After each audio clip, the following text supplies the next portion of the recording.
Ton nom nous donne la paix, Jésus. Ton nom nous donne la paix. Ton nom nous donne la paix.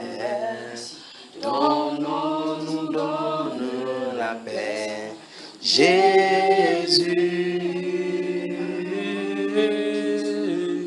Ton nom nous donne la paix. Ton nom nous donne la paix. Ton nom nous donne la paix, Jésus.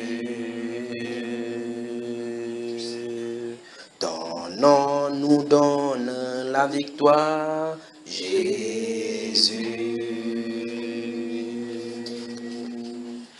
Ton nom nous donne la victoire, Jésus.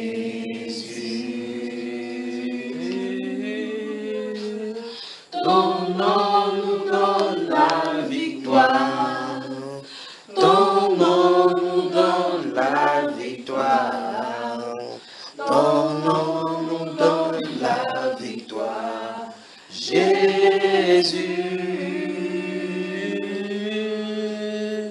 Ton nom nous donne la victoire. Ton nom nous donne la victoire. Ton nom nous donne la victoire, Jésus.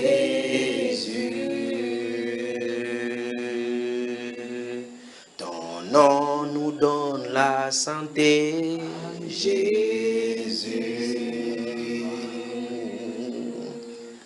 Ton nom nous donne la santé, Jésus. Ton nom nous donne la santé. Ton nom nous donne la santé. Ton nom nous donne la santé, Jésus.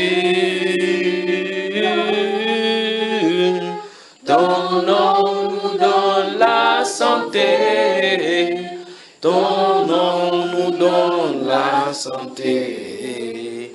Ton nom nous donne la santé, Jésus.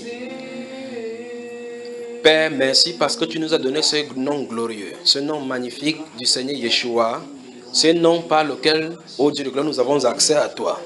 Merci parce que sur la terre, il n'y a pas autre nom par lequel nous pouvons avoir accès à toi, en dehors de ce grand nom, ce nom glorieux, ce nom tout-puissant, le nom merveilleux de notre Seigneur et Sauveur Jésus-Christ de Nazareth.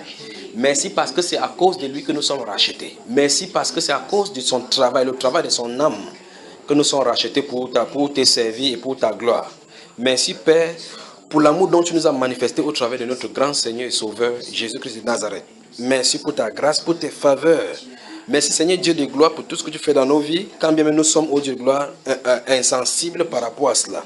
Quand bien même nous ne voyons pas, ô Dieu de gloire, ton expression journalièrement dans nos vies, tu es à l'heure. Nous te sommes infiniment reconnaissants, Père, pour ce moment encore que tu nous donnes de nous réunir ici aujourd'hui.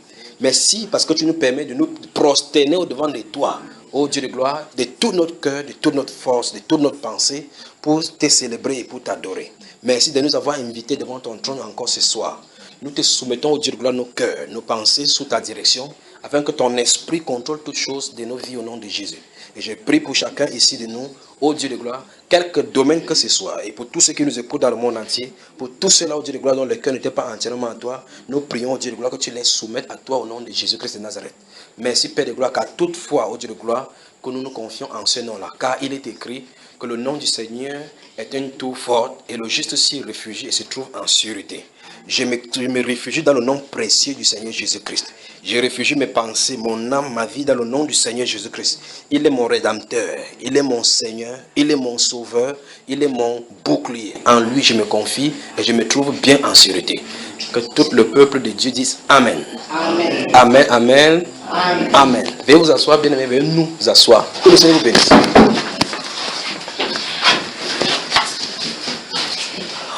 Vous expérimentez la chaleur qu'il y a, n'est-ce pas? Il fait chaud, pas vrai? Il fait chaud. Vous savez, si vous lisez le livre de Jérémie au chapitre 5, d'abord, prenez le livre de Job, voir Job. Et puis je vais dire ce dont je vais parler avant d'avancer sur ce soir. C'est que le Seigneur me met à cœur de partager. Que Dieu vous bénisse. Que Dieu vous bénisse. Que Dieu vous bénisse. Vous savez, comme le frère Achille disait, il dit qu'on ait prié constamment un de ces jours, et il a dit quelque chose de merveilleux, c'est que Dieu ne donne pas de rendez-vous. Il vient. Qu'on ait prié chaque jour, un de ces jours, l'ange est venu, il dit qu'aujourd'hui tu as prié.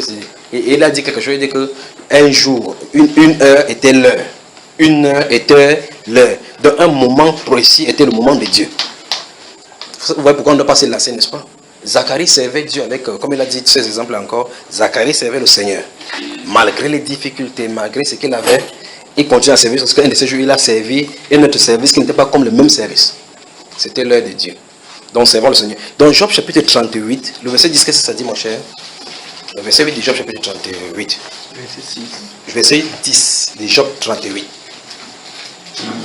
La Bible dit: quand je lui ai fixé des limites et imposé verrous et portes, Oui.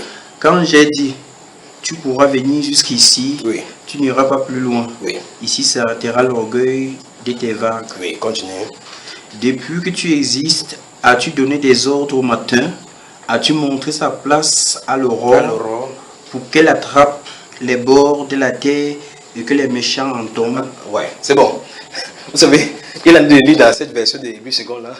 Le frère Donatien s'est tourné, on a pour regarder, mais il lit dans quel livre là? Donc en fait, je voulais citer ce qui est écrit dans le livre de Jérémie, avant que le Saint-Esprit dise, ça se trouve de l'autre côté aussi. Donc ça se trouve dans Jérémie chapitre 5. Dieu est en train de parler ici de la limite qu'il a donnée au flot, le cours d'eau. Donc, et c'est merveilleux, quand vous regardez ça, vous regardez la Bible, vous dites, mais toute la quantité d'eau qui est là-bas, comment ça ne déborde pas? Pourtant, ça a l'air d'être plat. Et vous regardez même, vous êtes en bordure, c'est comme si l'eau là est à hauteur. Pourquoi ça ne déborde pas tout simplement? Ça va là. Ça fait, vous voyez les vagues qui viennent, ça vient là, ça arrive au niveau de là, ça fait vent, ça rentre. Dieu dit qu'il a fixé les limites, il a ordonné au vent, à l'eau que dès que tu vas arriver ici, rentre. Vous entendez ça, frère? Je ne sais pas, vous saisissez. Prenons ce Jérémie chapitre 5. Regardez là. Où est ma Bible? Ma Bible est où? Bon, de toute façon, vous allez regarder cela. Oui, c'est pas ici la Bible. C'est de voir Dieu à l'œuvre au courant des siècles en train d'agir dans ses œuvres. Je vais prendre ça et puis je vais dire quelque chose ce soir. Dans ce Jérémie chapitre 5, regardez là. À partir du verset 22. Jérémie chapitre 5, à partir du verset 22. J'aimerais bien toucher votre cœur ce soir. Je veux que quelque chose vous pénètre ce cœur-ci ce soir. Maintenant, verset 22, suivez attentivement. Ne me craindrez-vous pas, dit l'Éternel. Ne tremblez-vous pas devant moi. C'est moi qui ai donné à la mer le sable pour limite. Je ne sais pas si vous savez avec qui on a affaire. Et regardez, lorsque quelqu'un achète son terrain, lorsqu'on élève la barrière, la limite, on fait d'abord pour que s'il y a une inondation, ça n'entre pas. On érige des barrières pour le faire. Dieu, observez seulement le cours d'eau, observez le sable que Dieu dit. Allez en bordure de mer, observez. Vous, tout ce qui avait été à côté des sables, observez. Regardez, vous restez en bordure du sable de Kribou à Limbé. Vous voyez, c'est comme si l'eau est en hauteur par rapport à ce que vous avez là-bas. Mais l'eau descend, ça arrive, ça rentre. Suivons ce que Dieu dit. Quand vous lisez ça, soit vous pensez que c'est celui-ci manque ou bien c'est le cours d'eau qui manque. Regardez, limites éternelles qu'elle ne doit pas franchir. Vous voyez? Et c'est ici qu'il faut qu'on comprenne certaines choses. Lorsque les choses commencent à arriver de façon anormale, lorsque l'eau déborde, jusqu'à ce que ça déborde le sable, il y a quelque chose qui est en train d'être annoncé. Vous savez, n'est-ce pas? Donc normalement, si les gens respectaient les règles comme ça devrait être respecté, l'eau irait, en fait, en temps normal, quand vous restez en bordure de mer, ça vient, ça rentre, pas vrai? Si ça vient, ça déborde, il y a un problème. C'est ça que je vais commenter maintenant avant d'entrer dans ce que nous allons partager ce soir. En fait, qu'est-ce qui vient d'arriver? C'est parce que je suis assis là, après avoir prié, j'ai senti trop de chaleur. C'est la chaleur qui me pousse à parler de ceci. La chaleur. Donc, regardez ici, il dit, ces flots s'agitent, mais ils sont impuissants. Regardez ce que Dieu dit. Ces flots s'agitent. Donc, vous entendez comment ça fait brou, brou, brou. Il dit, ils sont impuissants. Pourquoi? Parce que Dieu lui a déjà parlé. observons le suivant. Il dit, ils mugissent, mais ils ne la franchissent pas. Donc ça va faire beaucoup, vous fuyez. Vous allez mettre en bordure de sable comme ça là. L'eau vient s'arrêter là-bas, ça rentre. Vous dites, mais est-ce qu'il y a un être là-bas qui est en train de le bloquer? Oui, il y a un être, dit la Bible. La Bible dit qu'il y a un ange des eaux. Pas vrai? Voilà. Maintenant, il dit ici, ce peuple a un cœur indocile et rebelle. Ils se révoltent et s'en vont. Ils ne disent pas dans leur cœur, craignons l'Éternel notre Dieu, qui donne la pluie en son temps, la pluie de la première et de l'arrière-saison, et qui nous réserve des semaines destinées à la moisson. C'est à cause de vos iniquités que ces dispensations n'ont pas lieu. Ce sont vos péchés qui vous prisent de ces biens. Amen, amen, amen. Seul, ce que nous avons lu là, les prophéties qui sont contenues là-dedans, suffit seulement pour qu'on prêche pendant une semaine là maintenant.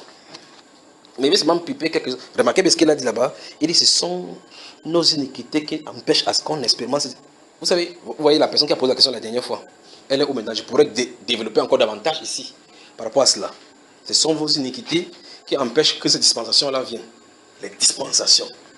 Il y a une semaine destinée que Dieu a destinée. La pluie de l'arrière et de la saison. Donc, je voulais parler de cette chaleur. Quand il y pensait, là, je méditais, il dit, ce genre de chaleur, vous avez remarqué que le climat s'est modifié. Alors, il fait tellement chaud. Vous dites, comment il fait chaud comme ça? Imaginez l'enfer donc. Imaginez l'enfer. Donc, c'est ça qu'on va commencer à expérimenter sur la terre maintenant. Remarquez, j'ai pris le cas de flot pour vous comprendre. J'ai dit ceci, lorsque l'eau commence à aller au-delà des limites assignées par Dieu, il y a un problème. Dieu est en train d'attirer l'attention. Dans certains coins du monde, il y a des sacrifices qu'on fait en bordure des eaux. On fait des sacrifices. Vous savez, comment le vaurien ne doit pas se lever? Comment ça ne doit pas se lever un de ces 4 matins? Je le dis dans ce pays, c'est chaque fois que je le dis, je dénonce à la radio, je dis que c'est le festival de Ngono, c'est au démon qu'on a de faire. Dieu va se lever dans ce jour pour justifier ce que je viens de dire. Ça va se lever. Ça, c'est ainsi dit le Seigneur. Ça va se lever et ça va inonder. Ça va racler, tuer même des protagonistes de ces choses-là. Un de ces jours. Un de ces jours, pour qu'ils sachent que Dieu est Seigneur, les gens vont entrer là-dedans, ils ne vont plus sortir. Comme ils disent qu'ils vivent dans les eaux. Parce que le Seigneur, comme il a dit qu'il donne ses ordres aux eaux. C'est vrai qu'en dessous, il y a les léviathans qui ont pris refuge là-bas. Mais ça va arriver. Qu'est-ce que je suis en train de dire? Je suis en train de dire, dans toutes les populations où Dieu agit, remarquez le tsunami qui a eu lieu. Combien de fois n'a-t-il pas averti là-bas? Combien de fois n'a-t-il pas averti? Les gens font des sacrifices. Ils font des sacrifices versés dans les rivières. Et la Bible déclare que le sacrifice de Christ a été une fois pour toutes donné. Mais les gens continuent à le faire. Mais Dieu fait cela pour attirer l'attention. Donc, le climat, comme dans ce livre de Job, prenez le temps de lire le livre de Job là. L'interrogation de Dieu à Job. Il dit qu'il a fait des saisons. La pluie, vous savez, l'alternance des pluies, le froid, la neige, ainsi de suite. Que tous obéissent à ses ordres. Vous avez lu ça dans votre Bible? Tous obéissent à ses ordres. Rien ne fait défaut. C'est-à-dire quoi? Lorsque Dieu augmente la chaleur, et c'est ce qui va arriver, vous l'admettez ou non, des chaleurs records vont venir sur la terre de façon alternée. Que ce soit en Europe, que ce soit en Afrique, dans les zones sahéliennes. On va être surpris que dans des zones qui étaient désertiques, les zones désertiques, où la science dit, ça ne peut pas tomber dans la pluie parce que la pluie est donnée par suite d'évaporation et de condensation. Il va pleuvoir au-delà de toute limite. Au-delà de toute limite, il va pleuvoir. Des zones où il y a souvent des neiges, il va faire soleil inexplicablement. Donc, Dieu va chambouler ça pour montrer que, la science est folle. Pour montrer que la science est folle. 2, être humain, cessez de vous confier à la science, confiez-vous au Seigneur. C'est ce qu'il dit qui est vrai. 3, pour dire que quelque chose est sur le point d'advenir sur la terre. Que l'humanité n'a pas autre refuge, autre que le Seigneur Jésus-Christ. Ils ont intérêt à réfléchir véritablement parce que quelque chose est sur le point d'arriver. C'est ce qui va arriver. Donc il y aura des pluies intermittentes, des inondations par-ci. De l'autre côté, il y aura le soleil. Le soleil accablant est tel que ceux de l'endroit où ils ont la pluie vont dire que on aurait souhaité être sur le soleil. Ceux du soleil seront de dire que nous on serait là où il y a la pluie. On va voir cela sur la terre. Alors imaginez qu'il fait chaud comme ça. On est en plein 19h, il y a le vent dehors. Vous pensez, il y a même le vent, mais le vent chauffe. 32 degrés une année en France, les gens sont morts. Quand sera-t-il lorsque les poules de femmes qui sont là-bas, ça va monter à 44? Quand sera-t-il? Ok, qu'en sera-t-il quand ceux du désert qui n'ont jamais expérimenté la pluie vont avoir une pluie torrentielle pendant 7 jours d'affilée? Et que quelqu'un qui est dans le désert qui n'a jamais nagé, que va-t-il faire? Qu'est-ce que Dieu a de faire? Attirer notre attention. Pour montrer que c'est lui qui a le couvert là. Tous vous appelez COP 21. Sauvons la planète. Les gars essaient de faire reboisement, c'est des distractions. Ils savent ce qu'ils font dans les ténèbres. Ça n'a rien à voir, ce n'est pas dans le programme de Dieu. Ce n'est pas dans le programme de Dieu. Je vous dis, ce n'est pas le fait qu'on déboise scientifiquement, c'est normal. C'est-à-dire que c'est scientifique. Vous savez, quand les choses sont scientifiques, c'est cartésien. C'est-à-dire qu'on peut prouver que le fait, oui, c'est logique. Merci frère, c'est ça le mot. C'est logique. Donc on prouve que non. Quand on coupe les herbes, la terre se sèche, le désert avance. Depuis le désert avance, pourquoi ça n'arrive pas? Le désert là a été toujours désert là. La faune là a été toujours la faune là parce que Dieu l'a fait ainsi. Vous allez monter, descendre, il n'y aura pas de neige ici comme ça sera jamais au Canada. Parce que Dieu a réparti les zones telles qu'il a dit dans la Bible. Vous me saisissez frère? Ok, donc Dieu va chambouler du pôle nord au pôle sud. La terre va secouer sous ses bases. C'est ainsi parle le Seigneur. Alors maintenant, on va voir ce soir. Si vous me permettez que je parle maintenant.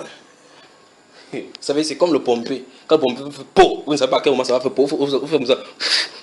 Vous à un moment, vous êtes sûr que vous êtes en train d'attendre pour que ça sorte. Mais le moment que ça fait pop, vous êtes surpris toujours. Ça dit que ça fait pop, vous faites toujours comme ça. Pourtant, c'est vous qui êtes en train de souffler, pas vrai? Donc je dis, on va voir ce soir, essayer de chercher ce qui va sortir jusqu'à ce que j'attends que ça sorte. Avez-vous des questions, frère? Donc préparez-vous. Préparez-vous. Quand ce soleil-là sort, ça ne brûle pas seulement les fils des hommes. Ça brûle les fils de Dieu aussi. Préparez-vous. Quand l'eau là commence à couler, ça ne prend pas seulement les fils de Dieu. Il peut te mettre au large. Les eaux qui sont grandes peuvent ne pas être submergées. On est d'accord? Il a dit ça. Ok. Donc, y a-t-il des questions? Il est 8 heures. 8 heures. Donc, si on peut parler, vous me laissez parler, ou vous ne posez pas de questions. Je parle d'un sujet. Notre faiblesse doit nous conduire à Christ. Ce sujet-là. Notre faiblesse doit nous conduire à Christ. Merci, Père. Notre faiblesse doit nous conduire à Christ. Notre faiblesse. J'espère que vous me saisissez. Notre faiblesse. Merci, Père. Il dit qu'il y a quelque chose que le frère a pointé ici. Je me demande bien si on peut saisir cela. C'est-à-dire que nous louons le Seigneur, nous prions le Seigneur. Mais pouvons-nous témoigner dans notre esprit en clair qu'il est là? C'est-à-dire lorsqu'on est là sorti dans tous ces...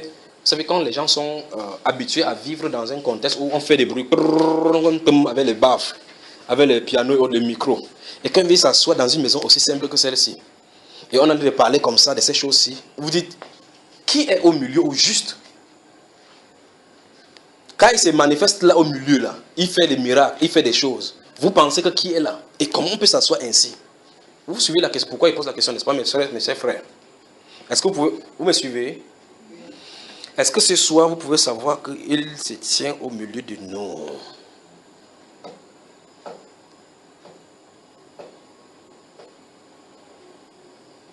Est-ce que c'est vrai ça?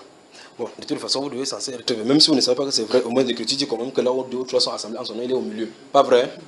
Donc, même si vous ne pouvez pas sentir sa présence, vous ne pouvez pas percevoir sa présence alors qu'il se tient ici au milieu de nous, sachez au moins ce que l'Écriture le dit. Point final. Donc, je dis qu'on voit notre faiblesse doit nous conduire à Christ. Voilà, maintenant commençons quelque part. Je vais commencer à parler. S'il nous donne les Écritures, pourquoi on vérifie là-dedans, on va vérifier. Lorsqu'une semence est plantée dans la terre, la semence peut avoir le problème de croissance. Bon, je pense maintenant sous le regard du professeur de sciences. Peut-être scientifiquement il peut avoir tort, mais ça se parle, n'est-ce pas, frère Bobda? Lorsqu'une semence est tombée, en fait, ce n'est même pas la semence seule, même les êtres humains. Les êtres humains, lorsque l'enfant, le fœtus est à l'intérieur, il faut un processus pour qu'il suive la croissance normale. Si des choses sont anormales, l'enfant peut se naître avec des défauts. Laissons l'enfant, parce que c'est compliqué là. Prenons la semence, observons cela. Lorsque vous mettez une semence en terre, cette semence-là peut avoir des problèmes de défauts. Parce que vous arrosez avec de l'eau chaude, ça peut tuer même la semence. Nous sommes d'accord? Vous mettez de l'eau salée à excès, ça peut tuer également la semence. Si vous mettez de l'eau douce là-bas, au fur et à mesure, la semence se développe. Mais la condition de la terre en est aussi pour quelque chose, pas vrai? Selon le type de terre que vous me versez dans le type de terre, si c'est le sable, c'est un autre développement. Le haricot, ça peut germer, mais le développement dont on attend naturellement ne se manifesterait pas de la bonne façon. Nous sommes d'accord? Alors, c'est ainsi donc dans ce livre de Marc au chapitre 8, vous savez, j'ai dit que préparez-vous. Vous savez, la parabole de ces 4 styles de terre, où l'une est tombée ici, lorsqu'on sème, l'une est tombée ici, ça pousse et les choses sont produites. Que vous l'admettez oui ou non, l'un de nous, ou bien chacun de nous, nous qui nous écoutons ici, chacun se trouve dans une qualité de terre. D'accord? Le Seigneur dit que un semeur sorti pour semer sa semence. Pendant qu'il marchait, une partie tombait sur du sable, en chemin. Les oiseaux ont picoré. Vous voyez que les oiseaux ont picoré parce qu'ils voient la semence. Ce n'est même pas entré dans la terre. Faites l'expérience. Allez au champ pendant que vous êtes en train de semer le maïs. Vous versez comme ça. Pendant que vous êtes en train de verser, les oiseaux seront derrière toi pour pouvoir manger ce qui est là-bas. Est-ce que c'est ici? Alors le type de terre, les 4 types de terre que le Seigneur a définis là-bas, chacun de nous, chaque être humain se trouve là-dedans. Et vous devez définir vous-même votre type de terre. C'est une affaire individuelle. Maintenant, je crois qu'il fallait qu'on prenne ce passage-là. Allons-y là-bas dedans et lisons.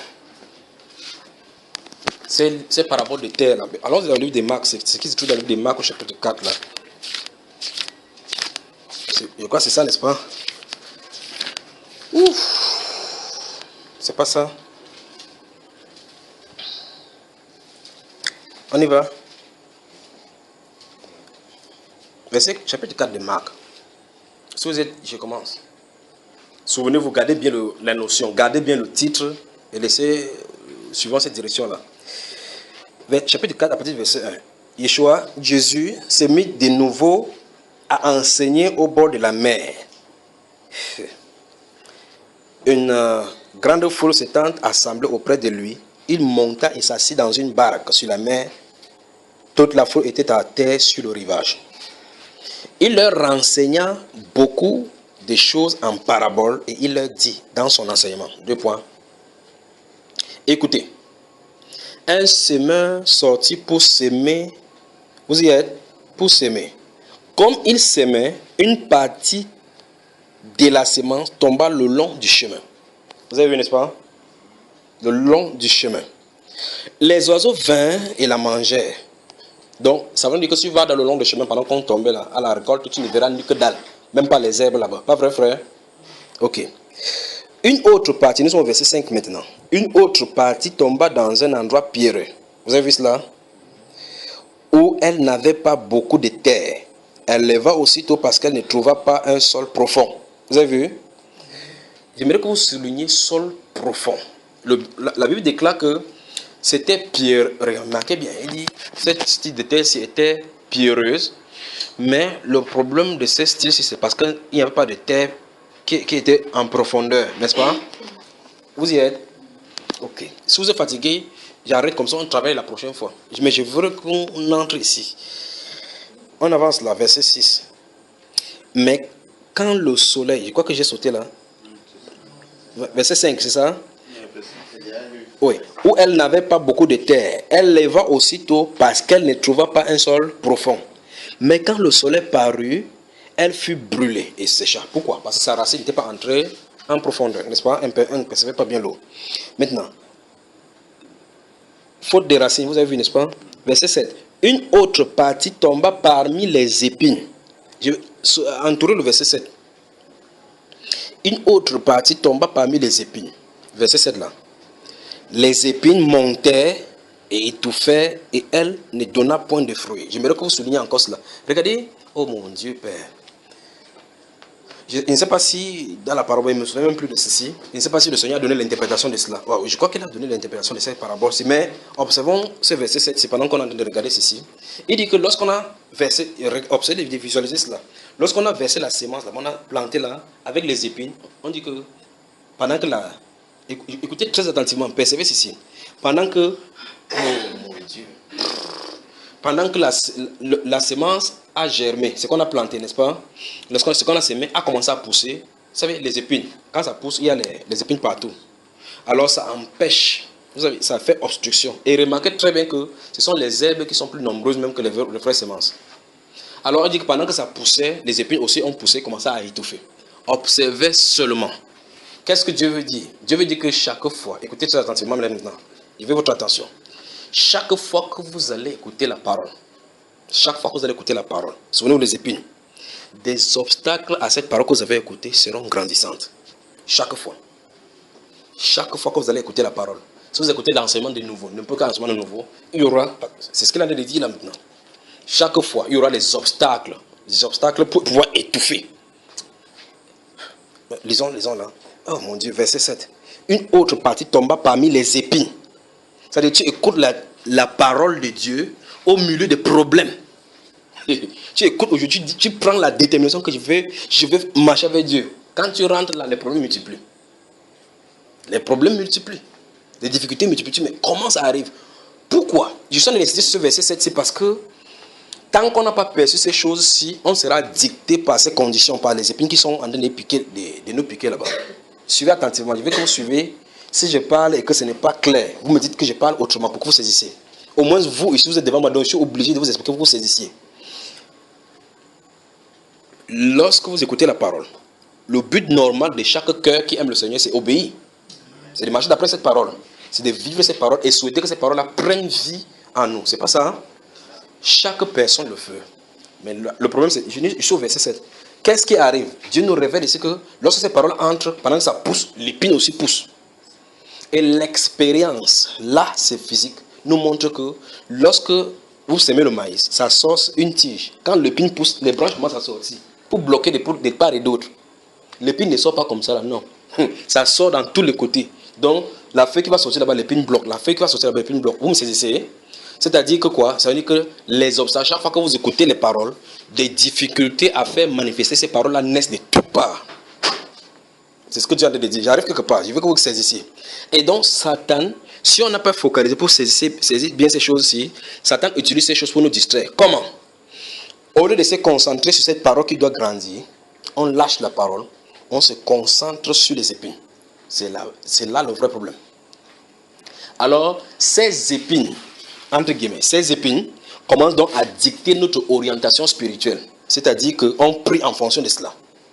C'est exactement, c'est d'où la parole qu'on a écoutée commence à se perdre. Parce qu'on ne prend pas du temps. Souvenez-vous de ce que nous avons parlé ici. La méditation est la porte d'entrée de la parole esprit dans notre être. Vous vous souvenez de cela? La méditation, souvenez-vous de ce qu'on a vu la semaine dernière. La méditation est la porte d'entrée de la parole esprit. Vous dites, voici la parole, c'est écrit là-bas, c'est la lettre. Pour que ça entre en toi, c'est par la méditation. Or maintenant, si la parole, vous écoutez la parole comme la Bible est en train de dire, c'est que la sémence, la sémence, ici c'est la parole. Quand ça entre dans ton cœur, et ce qu'on a parlé des types d'été, c'est le cœur. Le cœur qui a des épines, des difficultés, des problèmes. Satan fait de temps en temps qu'au lieu de te concentrer sur la méditation à ces paroles pour assimiler, pour que la parole prenne racine à l'intérieur du cœur, tu te concentres sur le problème. Comment on va faire avec l'enfant qui est malade constamment? Comment on va faire avec le bail? Vous voyez là, n'est-ce pas? Quand le problème de l'enfant finit, c'est le bail. Quand c'est le problème qui finit, c'est au travail. Quand c'est le problème qui finit, c'est l'alimentation. Quand le problème c'est à la famille. Quand c'est la famille qui finit, vous entendez quelqu'un t'a insulté. Quand c'est fini, c'est une autre soeur qui t'a bien mal parlé. Quand ça finit, c'est un frère qui a fait chip. Quand le chip c'est fini, l'autre a appelé, tu n'as pas décroché. Quand c'est fini, l'autre te doit de dette. Vous voyez comment on est contrôlé, pas vrai? Je veux que vous saisissiez cela. Je suis arrêté là-bas à cause de ceci. J'ai dit, le titre c'est quoi déjà?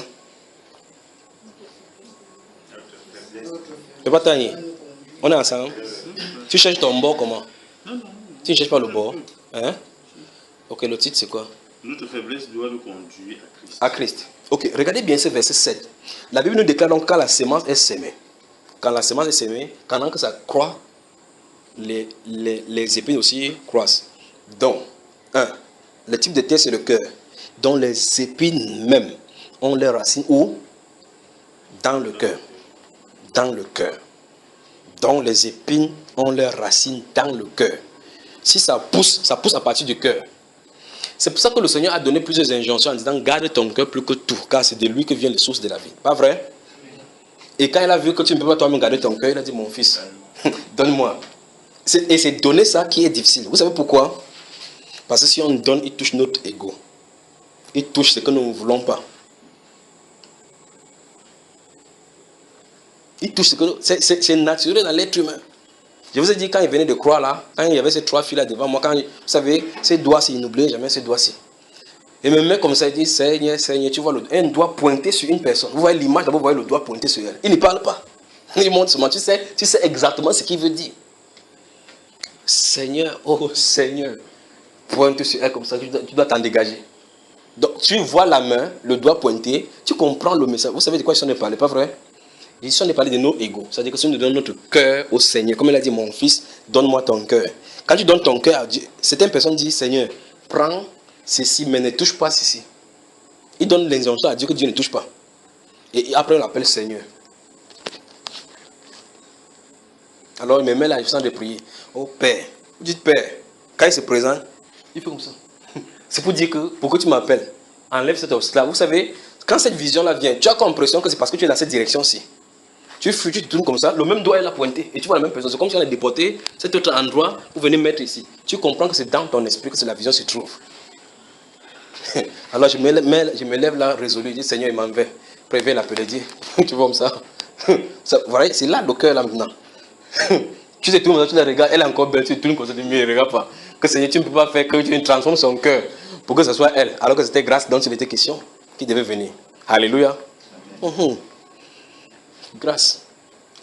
Quand vous entendez la Bible, mes pensées ne sont pas vos pensées là. C'est grave. Parce que c'est que tu vois être comme étant belle. Vous savez, mon épouse et moi, on allait prêcher quelque part dans une partie de la ville ici. Il y a un monsieur qui est là-bas, qui a aussi quitté les enseignements, nous a invités chez lui. Il m'a posé la question, c'est quoi adorer en esprit en vérité? J'ai commencé à lui expliquer. Ça, vous savez, c'est écrit là, les vrais adorateurs adoreront Dieu en esprit en vérité. Mais ça, on ne peut pas apprendre ça normalement. Normalement, adorer en esprit en vérité. Vous ne verrez pas quelque chose comme ça. Alors quand il a commencé à lui expliquer les exemples, lui-même m'a dit qu'un de ces jours, quand il était encore à l'église catholique, j'ai tenté d'expliquer cette histoire avant que ça m'est venu. Souvenez-vous du sujet dont on est de voir. Il a dit qu'il a prié. Un jour, en demandant au Seigneur, Seigneur, montre-moi les gens qui sont dans le faux. Ici, partout que... Il dit, quand Dieu répond, il ne sait pas, comme le frère Achille a dit, quand il répond, c'est son jour. Un jour, il est allé à l'église catholique, il allait s'asseoir. Vous savez comment on met les bancs, je ne sais pas comment on met les dispositions là. Il s'assoit quelque part. Cette fille, ces gens de femmes là, comme je vous ai tout dit que les filles brunes sont des problèmes. Toute l'assemblée était calme. C'est lui qui me raconte. Tout le monde était calme. Le prêtre était là avec ses verres comme ça, comme Papa Tani. Il poussait de temps en temps comme ça là. La fille attend quand tout est calme.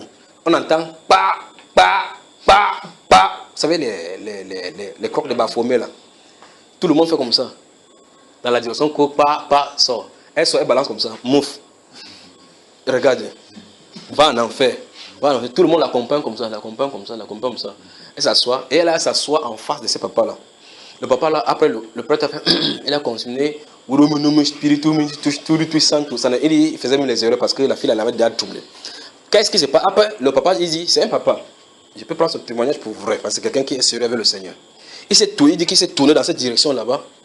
Il a dit que, c'est cette personne qui est entrée, qui était belle, elle a vu la vraie nature de cette fille-là, qui était initialement belle. Dieu lui a montré la vraie personne qui était à l'intérieur. Quand il a vu ça, une personne hideuse, la plus laide créature qui soit sur la terre, avec les yeux rouges et farouches, là, assis devant lui. Après, il se souvient donc que ce sont les prières qu'il a fait à Dieu, que montre-moi pour que je vois quelqu'un quand quelqu'un est faux. Il a vu la fille là comme ça, mais je lui ai posé la question, papa, ok, comme tu as vu comme ça, combien de personnes ont vu plutôt cette personne qui est à l'intérieur? Combien de personnes? Vous vous souvenez de l'une de ces brunes là qui était entrée à l'assemblée, non? Où est le frère Jimmy? Frère Jimmy a dit, ça c'est bon, je crois que le bébé Liliane n'était même pas envoyé par Dieu. Vous voyez? Alors, papa, même toi tu avais regardé le jour là. Sois sérieux. Quand il dit regarder, ça veut dire que tu l'as vu entrer, pas vrai? Vous riez maintenant, pourquoi? C'est oui, ça fonctionne de l'œil, dans leur parcours. Comme quelqu'un m'a dit hier, on ne peut pas l'arrêter.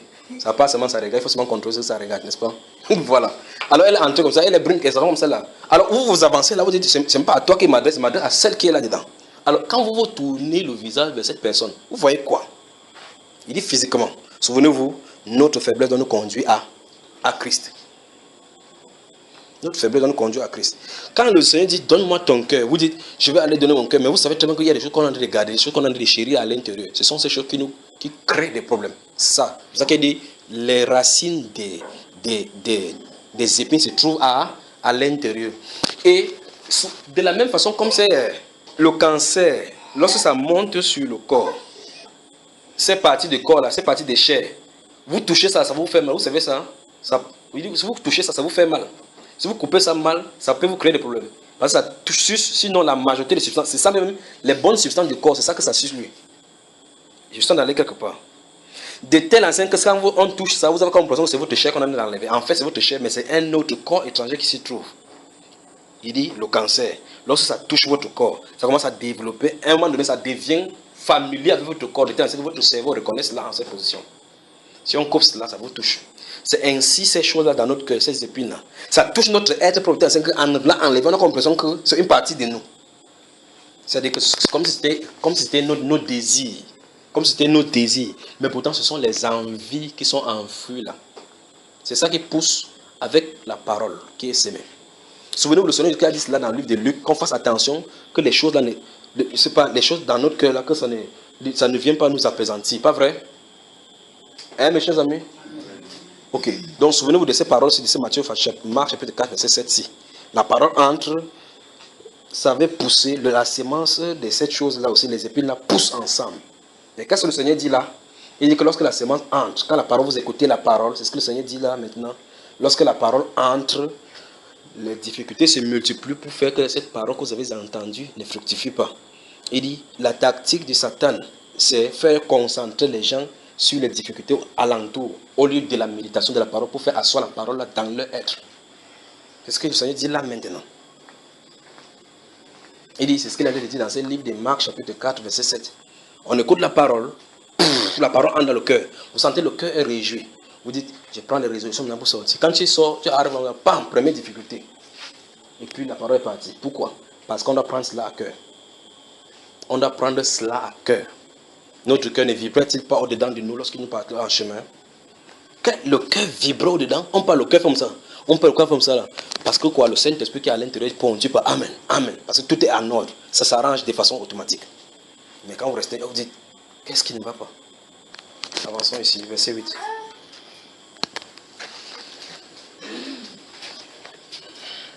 Verset 8. Une autre partie tomba dans la bonne terre. Ici, il n'y a pas de discussion.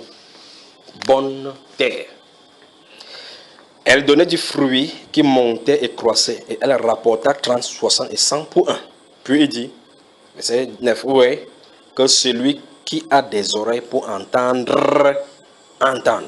Verset 10, lorsqu'il fut en particulier, ceux qui l'entouraient avec les 12 l'interrogeaient sur ces paraboles, sur les paraboles.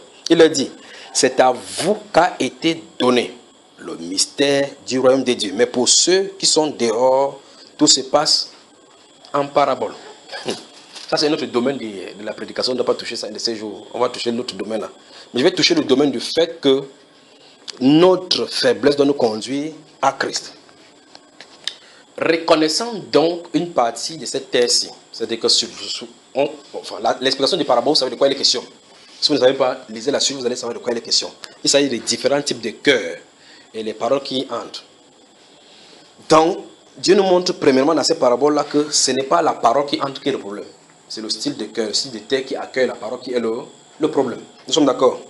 Et Dieu nous montre par là que il faut que chacun s'examine, miroite son cœur avec cela afin de voir comment il est au-devant de lui. Maintenant, en examinant ces styles de cœur, ces différents styles de cœur, chacun peut s'y retrouver. Maintenant, posons-nous la question. Sommes-nous sur la bonne terre? Si ce n'est pas la bonne terre, la question devait être évidente. Nous ne produisons pas de fruits. Parce qu'il a dit que 30, 60 pour un. Vous voyez cela? Puis il dit quelque chose de glorieux. Verset 10.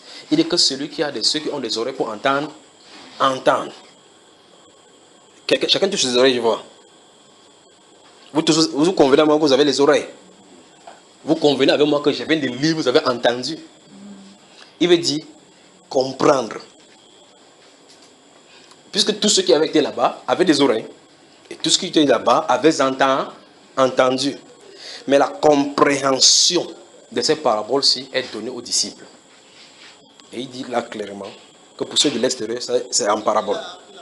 Et comme c'est en parabole, quand tu le suis, ça te semble étrange, tu dis seulement qu'il dérange les gens avec ces paroles-là. Autrement dit, d'autres ont dit clairement que cette parole-là est difficile. Qui peut l'écouter? Ce n'est pas écouter parce que ça ne lui a pas été donné. Alors, ces styles de paroles-ci poussent les disciples à la méditation. Ça les pousse à rentrer en eux-mêmes pour savoir en quelle position se trouve devant le maître qui les a appelés. Et lorsqu'on pousse dans la réflexion, on se retrouve dans l'une de ces terres, on a une conséquence terrible, dramatique et grave à prendre comme décision. On a une décision à prendre. La décision, c'est quoi? Supposons que je me trouve sur la terre de Marc chapitre 4, verset 7, dont nous avons parlé tout à l'heure, la terre pierreuse.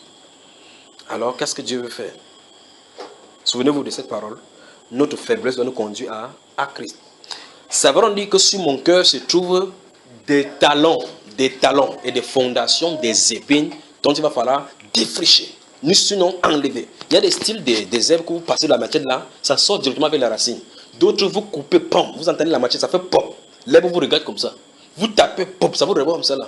Vous attirez, vous tirez, vous arrêtez même avec les mains. Tirez, vous voyez les racines. Vous voyez, je ne sais pas quand vous allez au champ, vous observez ces choses. D'autres vous arrêtez comme ça avant de tirer que c'est déjà sorti. Vous avez remarqué, sa racine ne va pas en profondeur. Ce sont les problèmes qu'on peut résoudre de façon superficielle. D'autres, vous tirez comme ça, à un moment donné, là, vous creusez même la terre. Un temps, vous n'avez pas le choix que de couper à un bon niveau. Mais la racine est où? La racine est à l'intérieur. Ces choses, ce sont des enseignements pour nous. Chaque fois que vous êtes au champ, pensez à votre cœur. Pensez à vos cœurs. Si vous n'allez pas au champ, vous êtes en ville, vous aurez des problèmes. Vous êtes dans notre style de terre qui parle de la distraction, le sable.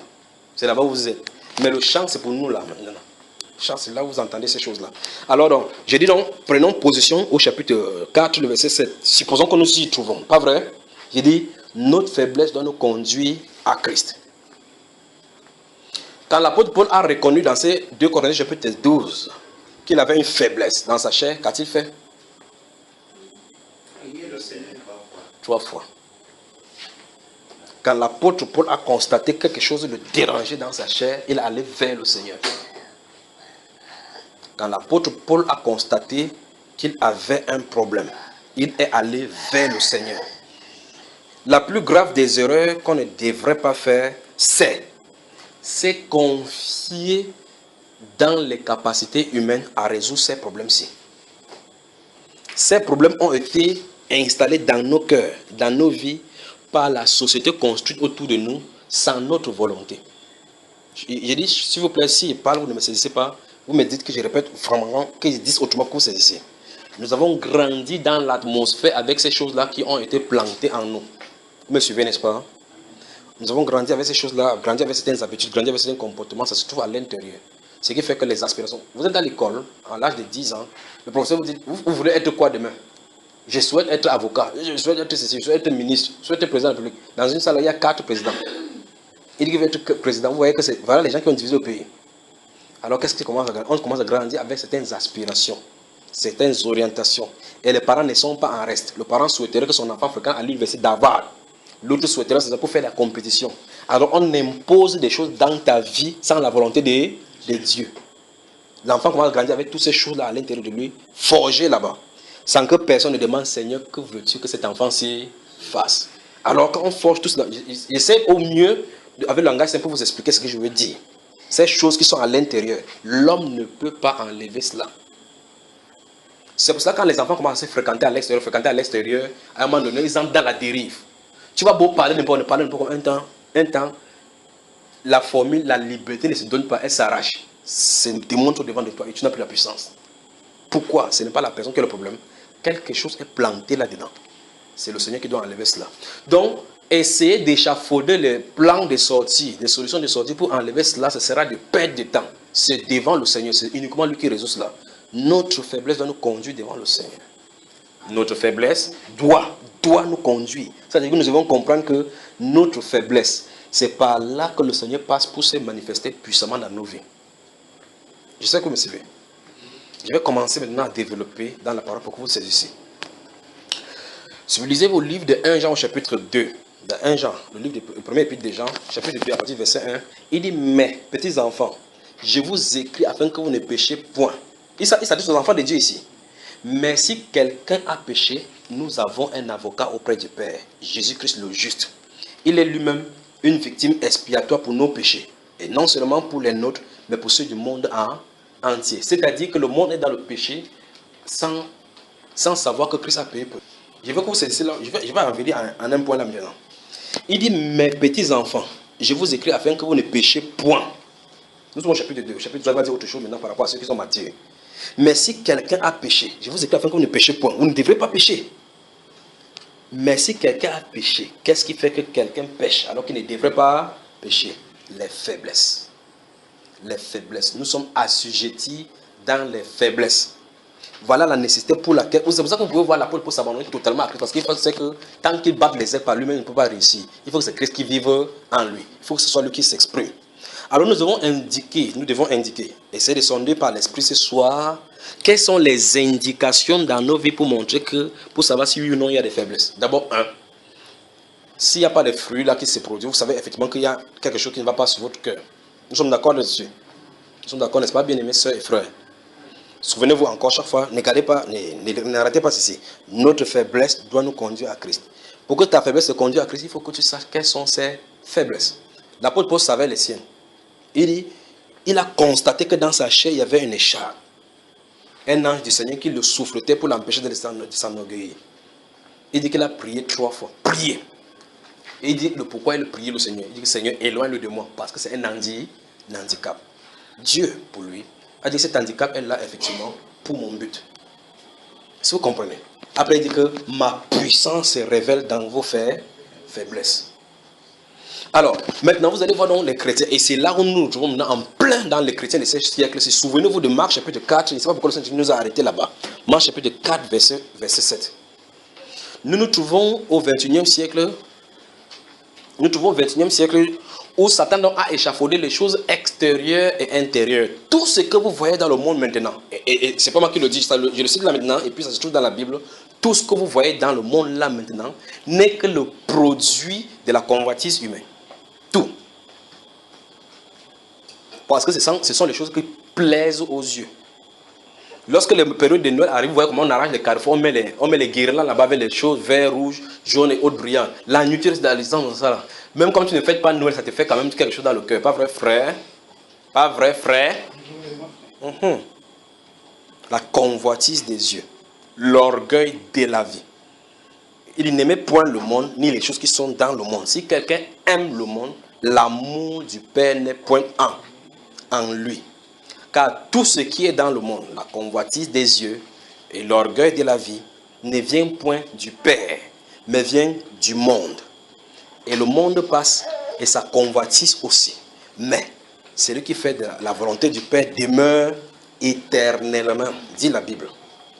Ça veut donc dire quoi? Ça veut donc dire que le monde a pris l'expression des convoitises qui est en nous pour nous les produire afin que nous comprenions que ça, voici ce qui est désiré.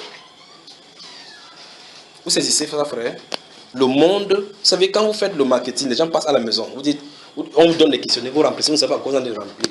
Vous en êtes d'exprimer vos désirs. Vous entrez dans des boutiques, dans des supermarchés qui se respectent. Vous entrez dans des grandes surfaces. Suivez ici. Qu'est-ce qu'il y a?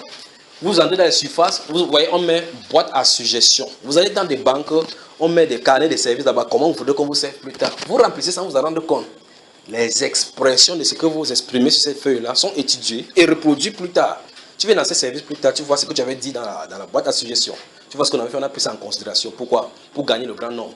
L'expression de tout ce qui est dans le monde n'est que l'extériorisation des convoitises de tout ce que nous avons en nous. Que le monde nous produit comme ça. C'est dans Marc chapitre 4, verset 7 que nous avons découvert cela. Ce sont ces choses-là qui sont des épines, qui sont des freins pour nous. Alors donc, il faut qu'on examine ces faiblesses-là. Chacun doit examiner sa propre faiblesse. Il y a des gens dont la faiblesse se situe au niveau des langues. Des langues.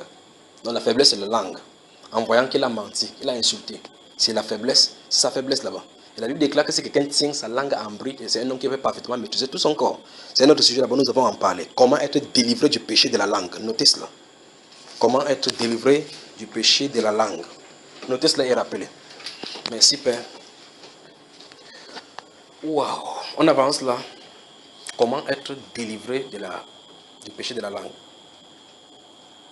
Pour d'autres personnes, enfin, le Seigneur Jésus a développé également cela dans le livre de Marc chapitre 9. Et ici, ton œil est pour toi une occasion de chute, vous voyez, n'est-ce pas? Donc ces faiblesses-là sont les occasions de chute. Les occasions de chute. Si c'est ton œil qui te crée le problème. Donc il y a une méthode pour le faire.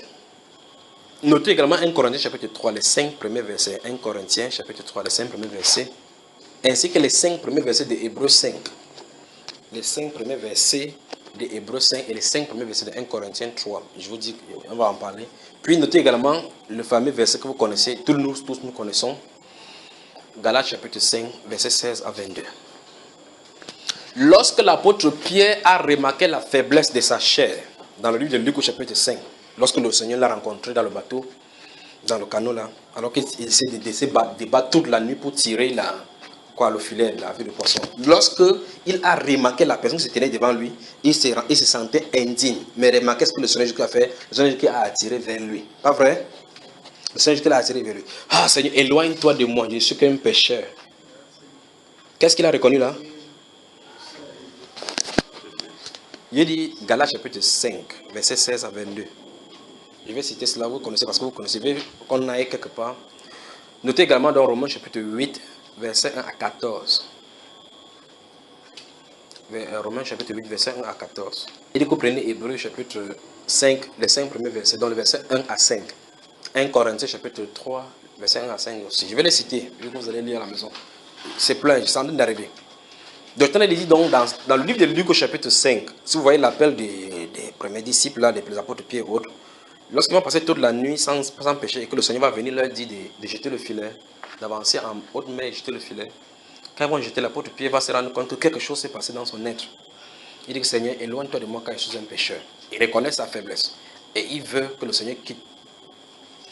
Ça pose un problème avec l'homme.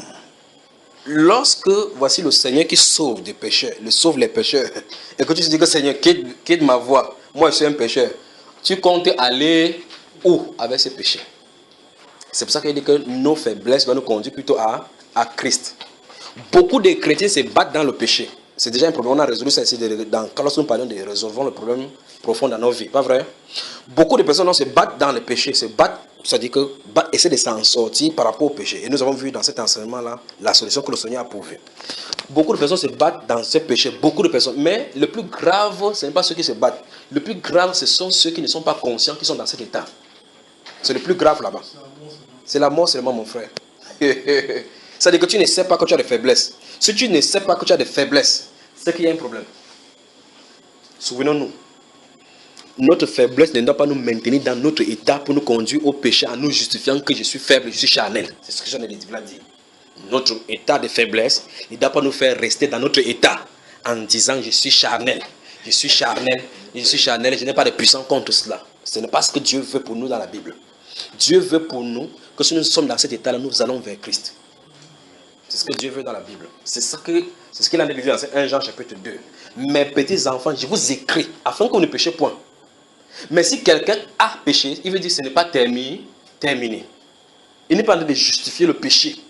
Il est en train de dire qu'il y a la solution. Parce que les gens se culpabilisent en disant comme j'ai péché, oh pour moi c'est terminé. L'apôtre Jean n'est pas en train de dire que le péché est permis. C'est pas ce qu'il est en train de dire. Il dit que je vous écris afin que vous ne péchez point. Mais si vous êtes dans l'état où vous découvrez les faiblesses et que vous avez fait ces choses-là, faites attention, avancez vers le Seigneur. Parce que le diable fait tout et tout pour avancer, pour te détacher plutôt de Christ, en disant que je ne suis même pas digne de lui parler. Et beaucoup de personnes ont cette mentalité-là. On croit que lorsqu'on va durer dans l'oubli, il croit que quand il oublie le fait qu'il avait péché il y a cela 2 mois, que Dieu lui l'a oublié. Dis à ton voisin là maintenant, règle ce problème-là clair devant Dieu.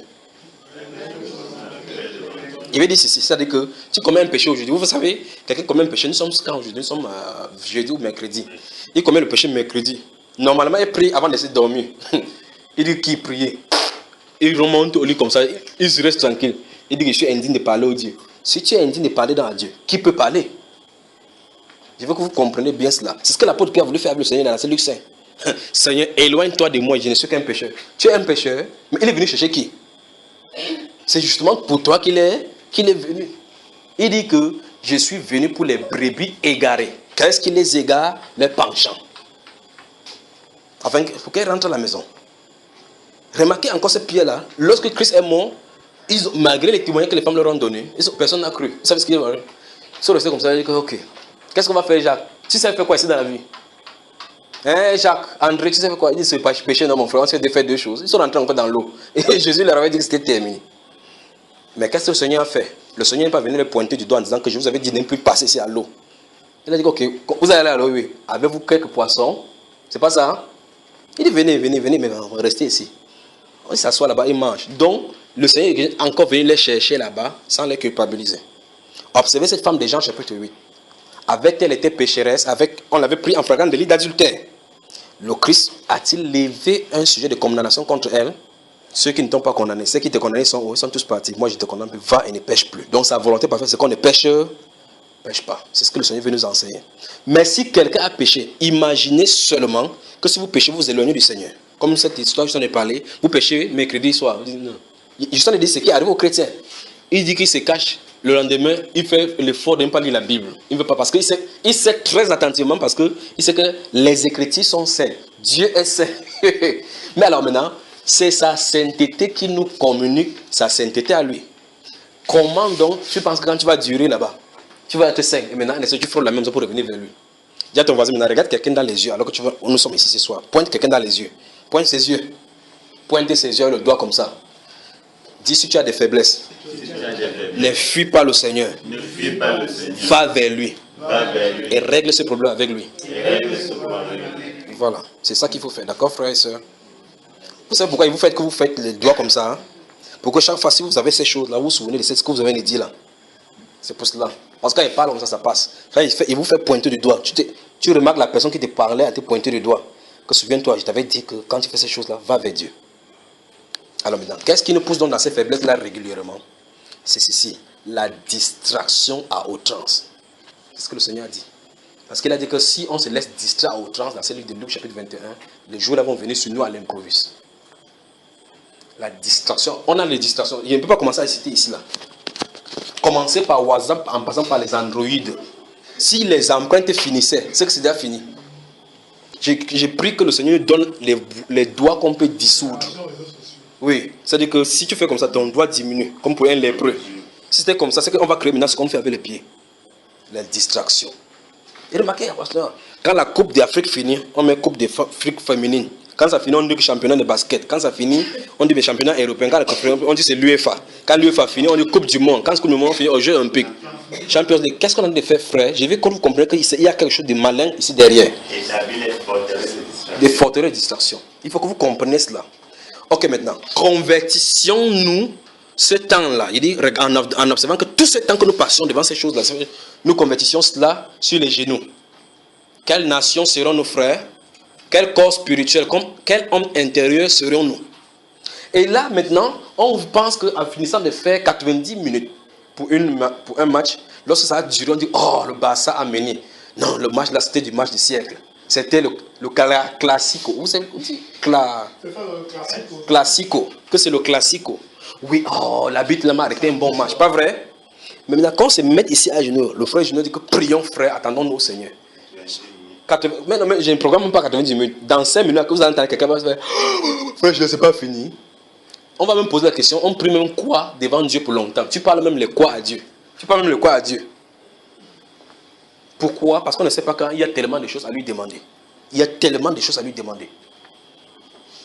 Si nous pouvions savoir ceci, que Dieu, vous savez, je vous ai donné tout à l'heure Romains chapitre 8, verset 1 jusqu'à 14. C'est ça? Le verset 14 dit, ceux qui sont conduits par l'Esprit de Dieu sont fils de Dieu. Ah, frère, ceux qui sont conduits. C'est-à-dire que je marque un pas comme ça, par là, c'est par l'Esprit de Dieu. Je fais un pas, c'est par l'Esprit de Dieu. Je vais aller de ce côté, c'est par l'Esprit de Dieu. C'est par l'Esprit de Dieu. Quand il vous raconte mes histoires ici, il vous dit, je m'assois quelque part, le Saint-Esprit dit que lève-toi, elle arrive. Vous dites, pourquoi il est en train de dire? C'est la conduite du Saint-Esprit. Il dit, ah, j'attache mes chaussures. Tu entends, il dit, elle n'est pas là. Elle n'est pas là. Je lui ai demandé quoi? Il me renseigne que la personne que je suis en train de voler chercher n'est pas là. J'ai fait comme si je ne comprends pas, j'avance. Le soleil, tout le jour là, tu frappes que sur moi là, le jour là. Vous conduisez la voiture. Il est là. Il dit bien la voiture. Vous conduisez la voiture, vous l'interrogez, il est là.